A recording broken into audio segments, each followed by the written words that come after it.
Quand on avance en âge, on a tous l'impression que la mémoire devient plus fragile. Est-ce que c'est un mythe ou une réalité? On va voir ça avec notre expert. Bonjour Julien. Bonjour. Professeur du Murgier, neurologue du collège de PUMS. Est-ce que la mémoire, de manière inexorable, réduit avec le temps? Pas forcément. Le vieillissement est un phénomène bien connu, mais le cerveau est un organe très complexe et doté, comme on va le voir, de capacités tout à fait surprenantes et notamment de résilience possible vis-à-vis du vieillissement. Bon, on a des centaines, des milliers de gigas dans le cerveau, oui? On a plus que ça, on a Des terras, des centaines de terras? 100 milliards de neurones qui sont interconnectés les uns avec les autres. Et tout ça est d'une richesse et d'une complexité phénoménale, ce qui nous permet, dans la vie quotidienne, de gérer notamment les fonctions cognitives dont nous allons parler tout de suite. Et même après 50 ans, on peut garder sa mémoire et même l'améliorer. On va voir ça ensemble. Bonjour et bienvenue dans PUMS. Alors, il y a une multitude d'études scientifiques qui suggèrent qu'avec le mode de vie, avec certains éléments d'hygiène de vie, on peut ralentir le vieillissement du cerveau et même gagner en mémoire. Je voudrais vous faire réagir à notamment une étude qui est parue dans une revue Neurologie, une des grandes revues de neurologie, et qui montre qu'avec de l'exercice physique, on peut, entre guillemets, parce que bon, c'est une évaluation, rajeunir sa mémoire d'à peu près 9 ans avec 35 minutes d'activité physique 3 fois par semaine. C'est une réalité, ça?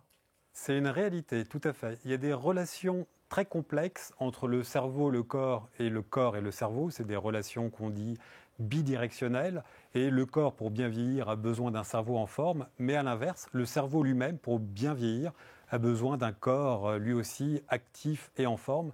Et l'activité physique, de nombreuses études l'ont montré, ont un effet très bénéfique, majeur, on pourrait même dire, sur le bon vieillissement cognitif. Et la pratique de l'activité physique, pas forcément une activité physique violente, ne serait-ce que la marche. Le corps humain est fait pour marcher. Je vous rappelle que d'un point de vue évolutionnel, nous sommes des marcheurs-cueilleurs. Et de marcher, on dit souvent au moins 3 fois une demi-heure par semaine. Ça a un effet majeur sur le vieillissement cognitif du cerveau. Donc la première méthode, marcher 35 minutes x 3 par semaine. Si on fait plus, c'est mieux, mais ça marche déjà. Puisque vous faites un peu d'histoire, vous remontez aux chasseurs-cueilleurs, on peut revenir aussi sur la notion de gymnastique cérébrale. En fait, elle trouve sa source il y a bien longtemps. Cette idée remonte à l'Antiquité. Simonide de Céos, c'est un poète grec du 5e siècle avant Jésus-Christ. Il a développé la technique des lieux pour la mémoire. Cette méthode, elle consiste à associer des informations à mémoriser à des lieux familiers comme les échoppes d'une rue ou les pièces d'une villa. Il paraît que cette technique est encore utilisée par des champions de mémoire. C'est une gymnastique, une méthode qui marche? Tout à fait. La mémoire, on y reviendra peut-être, quelque chose de très complexe. Il y a différents types de mémoire derrière le terme de mémoire. Mais la mémoire visuelle est une mémoire qui est très développée dans l'espèce humaine. Et effectivement, les champions, entre guillemets, de mémoire ont développé des techniques pour associer des informations verbales ou bien la valeur de cartes à jouer avec des informations visuelles, parce que autant la mémoire verbale, elle peut être limitée, la mémoire visuelle, elle est considérable. On peut même dire qu'elle n'a pas vraiment de limite. Et toute l'astuce, c'est de faire des concordances entre des choses à mémoriser de la vie de tous les jours qu'on associe à des choses visuelles, ce qui permet d'augmenter considérablement la mémoire, et ce qui explique que les champions peuvent mémoriser sans problème 1, 2, 3 jeux de cartes à la suite. Hallucinant. Donc en fait, l'idée, c'est d'associer quelque chose à un chiffre compliqué, par exemple 254 324, un lieu, c'est ça? Exactement. Un exemple concret, par exemple, c'est un trajet qu'on connaît bien. Le chez soi et le trajet pour aller au travail, pour ceux qui travaillent par exemple. Donc je me lève dans la cuisine, je vois ma cuisine et j'associe une première information à mémoriser à la cuisine. Donc je ne sais pas s'il faut mémoriser une peinture, la Joconde. J'imagine la Joconde suspendue à ma cuisine. Ensuite, je me déplace dans le couloir et j'associe un deuxième tableau, s'il faut mémoriser des tableaux. Vous avez beaucoup de tableaux chez vous. J'aimerais bien, mais voilà, ou des cartes. J'ai le grille-pain, mais bon. Et ensuite, eh bien, quand on se remémorise le trajet, on se voit dans la cuisine et on peut visualiser eh bien, la chose à mémoriser, la Joconde, la carte éventuellement, et ça facilite la mémorisation. Bon, ça ne se fait pas du jour au lendemain et ça nécessite... C'est un apprentissage, c'est pour ça qu'on parle de gymnastique. Alors, la mémoire, elle prend sa source dans le cerveau. Il y a des zones du cerveau, on imagine, qui sont particulièrement importantes et quand elles sont touchées, qui peuvent conduire à des troubles de mémoire. Exactement. Alors, la mémoire, il faut être conscient que c'est vraiment une fonction très complexe dans l'organisme et très fragile. Et d'une manière globale, il faut un cerveau intact pour avoir une bonne mémoire. Là, on a un cerveau, une maquette de cerveau. Est-ce qu'on peut voir ici des zones impliquées dans la mémoire ? Alors, la zone la plus importante, on ne la voit pas dans ce cerveau parce que c'est ce qu'on appelle les hippocampes. Là, on va voir en image, on voit un cerveau transparent. C'est ça l'hippocampe, hein, cette zone rouge. Donc, pour vous la situer, c'est vraiment une structure en profondeur dans le cerveau. On a ce qu'on appelle le lobe temporal. Vous savez que le cerveau est organisé en différents lobes. Et quand on regarde un cerveau, on voit la face externe du lobe temporal. Mais si on tirait le lobe temporal, on verrait à l'intérieur la face interne du lobe temporal. Et à l'intérieur se trouvent les hippocampes. Alors là, on ne le voit pas parce que ça se trouve entre le centre du cerveau et l'extérieur. Exactement. Ça se situe en profondeur ici. Donc l'hippocampe, c'est vraiment une structure à la fois petite, très particulière et fondamentale dans l'espèce humaine. C'est un peu, si vous voulez, le bouton enregistré du magnétoscope. C'est-à-dire quand on débute un processus de mémorisation, je vous donne une information, je vous demande de la retenir, eh bien la première structure qui va être activée, ce sont ces hippocampes qui, voilà, encore une fois, c'est le bouton enregistré, c'est la première structure à être impliquée pour créer un souvenir. Ensuite, le souvenir, lui, va être stocké de manière diffuse dans le cerveau.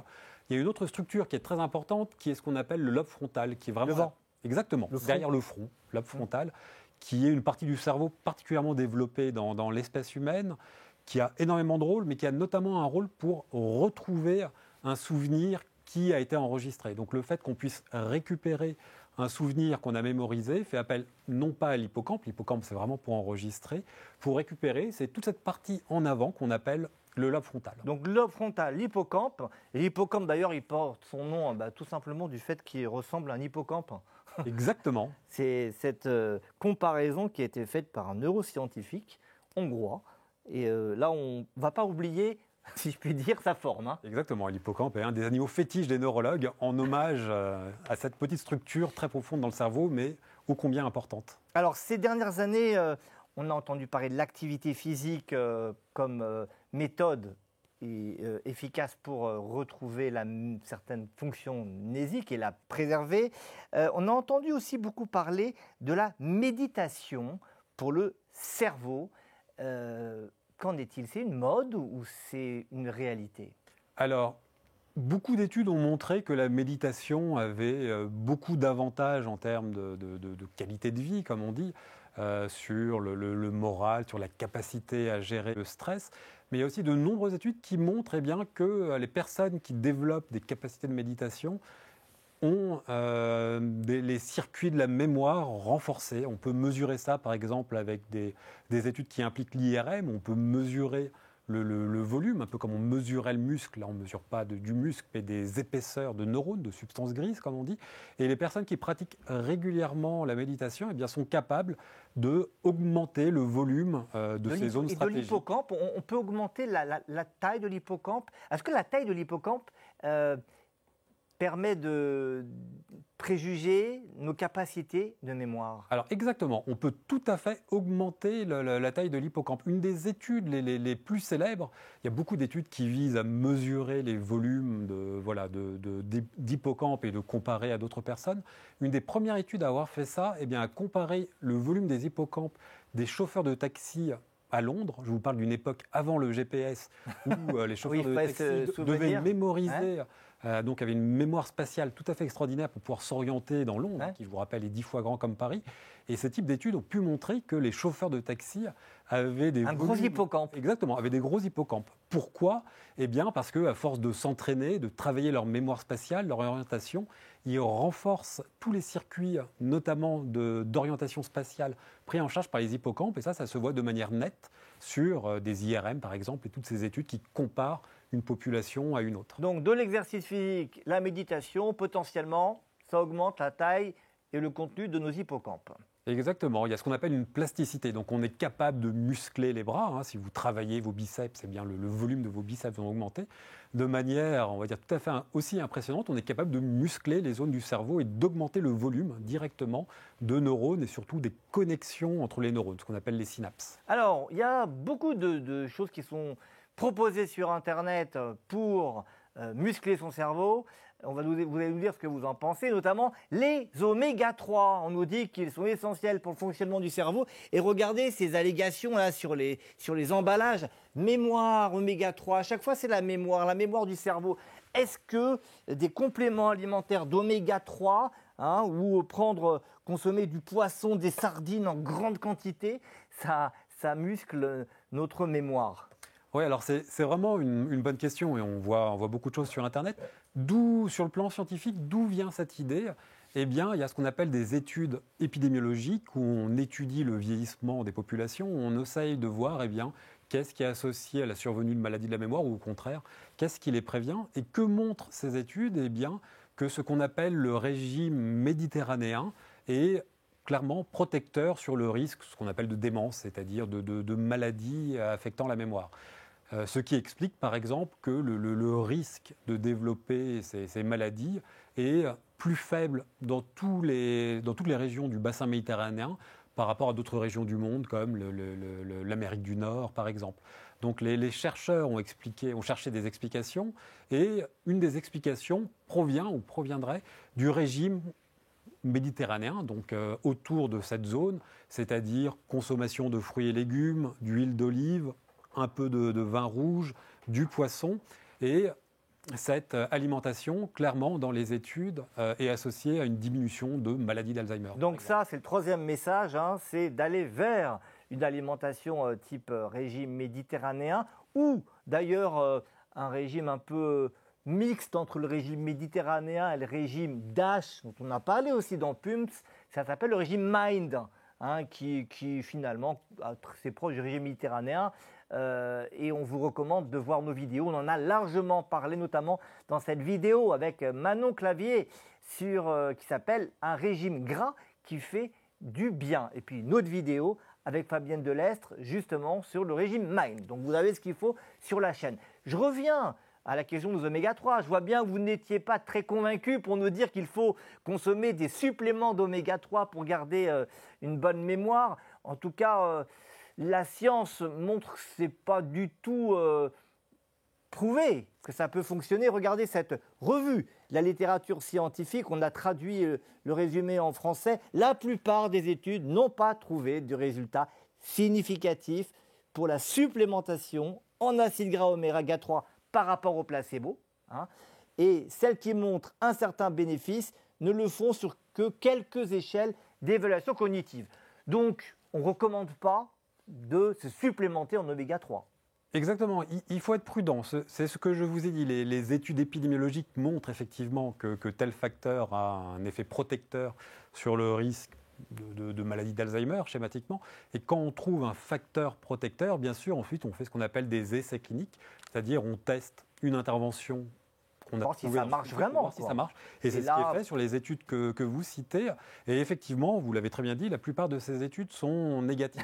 La conclusion, c'est qu'effectivement, voilà, on n'a pas d'arguments forts scientifiques pour recommander. Après, il faut être prudent. Parce qu'on sait que ces maladies, c'est des maladies qui s'installent sur des années et des années. Et quand vous regardez ce type d'études, c'est des études qui sont faites sur 2 ans, 3 ans, 4 ans maximum. Or, s'il faut non pas consommer 3 ans, 4 ans, mais 10 ans, entre 20 et 30 ans, clairement, ce type d'études ne peut pas le montrer. Voilà. En tout cas, en résumé. En tout cas, c'est survendu aujourd'hui. Voilà. Il y a un témoignage sur un blog qui m'a interpellé. C'est une femme de 60 ans qui raconte avoir considérablement amélioré sa mémoire en apprenant une nouvelle langue. Alors, apprendre une langue, est-ce que c'est une bonne gymnastique pour améliorer sa mémoire? Alors, il y a plusieurs choses derrière ce concept. La première chose, c'est ce qu'on appelle la réserve cognitive. La réserve cognitive, c'est le fait de faire, on va dire, travailler sa mémoire, l'ensemble de ses fonctions cognitives dans la première partie de vie, grosso modo entre 0 et 25 ans, ce qui correspond schématiquement aux études, au fait d'apprendre une deuxième langue, une troisième langue.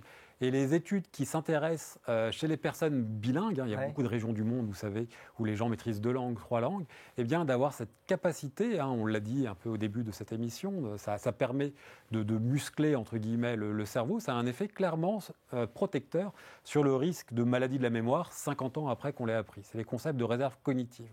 Après, passé 50 ans, c'est ce qu'on disait aussi, de travailler sa mémoire, c'est une très bonne idée, son cerveau d'une manière générale. Vous savez, tous les organes, tout a besoin de servir pour être entretenu.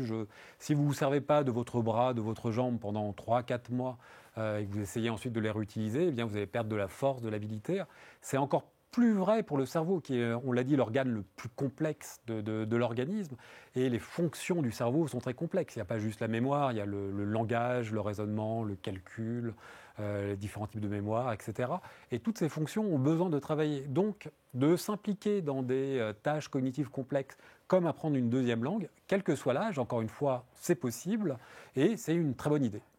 Dernière question, est-ce qu'il y a des super aliments pour gagner une bonne mémoire? Des noix, des framboises, on dit parfois qu'il y a plein de polyphénols, d'antioxydants, les myrtilles, on en parle parfois, des gummies de vitamines, des noix, des amandes. Est-ce qu'il y a un super aliment à conseiller? Alors, un super aliment miracle, clairement non. Après, il y a quelque chose de très important pour le vieillissement cognitif, c'est tout ce qui est protection du risque cardiovasculaire. Les facteurs de risque cardiovasculaire, donc le fait d'être un peu en surpoids, d'avoir de l'hypertension, du diabète, du cholestérol, ça va créer des lésions dites vasculaires du cerveau. Et ces lésions vasculaires, en plus de leurs conséquences propres, vont avoir comme autre conséquence de fragiliser toutes les anomalies liées au vieillissement, à la maladie d'Alzheimer et augmenter ce risque. Mais ça, ce n'est pas un aliment miracle un super aliment qui va nous protéger. Oui, c'est plutôt un régime global pour éviter d'être diabétique, d'être dyslipidémique, etc. Dyslipidémique, des anomalies, des lipides, du cholestérol, et on retombe sur la diète méditerranéenne ou le régime MIND. Donc on résume, l'activité physique, 35 minutes x 3 par semaine, c'est déjà efficace. L'alimentation, on en a parlé. Des exercices et apprendre une nouvelle langue, pourquoi pas. Et un dernier point peut-être qui est de plus en plus étudié et qui est probablement très important, qui est le sommeil. Figurez-vous qu'on a découvert il y a à peu près une dizaine d'années un nouvel organe du corps qui était inconnu. C'est plus une nouvelle fonction qu'un nouvel organe, qui est ce qu'on appelle le système lymphatique, qui est une structure à l'intérieur du cerveau, vraiment intime, en profondeur du cerveau, qui sert à éliminer les différentes toxines toxiques produits par le fonctionnement normal du cerveau qu'on produit tous. Or, ce système lymphatique, donc encore une fois d'élimination des déchets, est actif pendant la nuit. C'est pendant la nuit que grâce à cet organe, ce système lymphatique, le cerveau va être capable d'éliminer tous les déchets qu'il produit, peptides amyloïdes, etc. Et on se rend compte que le sommeil est vraiment très lié au risque de déclin cognitif. Donc c'est probablement peut-être, c'est plus facile que le régime, plus facile que d'aller courir 3 fois 30 minutes. Bien dormir, alors c'est parfois facile à dire, pas si facile à faire, mais c'est probablement un facteur extrêmement important dans le bon vieillissement cognitif cérébral. Merci beaucoup. Vous avez les 4 maintenant éléments clés pour soigner votre mémoire à tout âge, et notamment après 50 ans. Merci beaucoup, Julien. Merci à vous. Merci à vous de nous avoir suivis. Et il y a encore une chose à faire, à ne pas oublier, si je puis dire, avant de quitter cette vidéo, vous le savez, c'est de s'abonner à Pulse.